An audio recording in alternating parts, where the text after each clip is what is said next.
ಉತ್ತರ ಕನ್ನಡ ಜಿಲ್ಲೆಯ ಸಮಸ್ತ ನಾಗರಿಕರಿಗೆ ನಮಸ್ಕಾರಗಳು.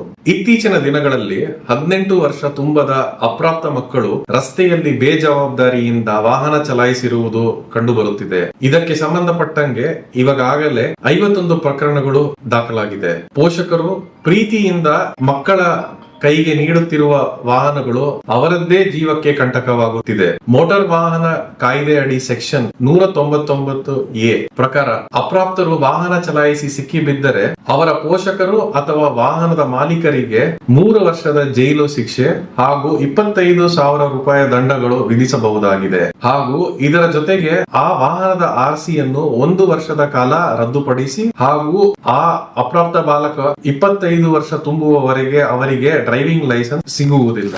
ಕೇವಲ ಪೊಲೀಸರ ದಂಡನೆಯಿಂದ ಮಾತ್ರ ರಸ್ತೆಯ ಸುರಕ್ಷತೆ ಸಾಧ್ಯವಿಲ್ಲ. ಇದಕ್ಕೆ ಸಾರ್ವಜನಿಕರ ಸಹಕಾರ ಮತ್ತು ಪೋಷಕರ ಜವಾಬ್ದಾರಿ ಅತಿ ಮುಖ್ಯ. ಪೋಷಕರಲ್ಲಿ ವಿನಂತಿ ಇಷ್ಟೇ, ನಿಮ್ಮ ಮಕ್ಕಳಿಗೆ ಬೈಕ್ ಅಥವಾ ಕಾರು ಕೊಡುವ ಮುನ್ನ ಯೋಚಿಸಿ. ಅವರಿಗೆ ವಾಹನದ ಕೀ ಕೊಡುವ ಬದಲು ಸುರಕ್ಷತೆಯ ಬಗ್ಗೆ ಹೆಚ್ಚು ಹೇಳಿಕೊಡಿ. 18 ವರ್ಷ ತುಂಬಿ ಕಾನೂನುಬದ್ಧವಾಗಿ ಲೈಸೆನ್ಸ್ ಪಡೆದ ನಂತರವಷ್ಟೇ ಅವರಿಗೆ ವಾಹನವನ್ನು ನೀಡಿ. ಬನ್ನಿ, ನಮ್ಮ ಉತ್ತರ ಕನ್ನಡ ಜಿಲ್ಲೆಯ ರಸ್ತೆಗಳಲ್ಲಿ ಅಪಘಾತಗಳನ್ನು ಕಡಿಮೆ ಮಾಡೋಣ. ಇದಕ್ಕೆ ನಮ್ಮೊಂದಿಗೆ ಕೈ ಜೋಡಿಸಿ ಸುರಕ್ಷಿತವಾಗಿ ಚಾಲನೆ ಮಾಡಿ ಜೀವಗಳನ್ನು ಉಳಿಸಿ. ಜೈ ಹಿಂದ್, ಜೈ ಕರ್ನಾಟಕ.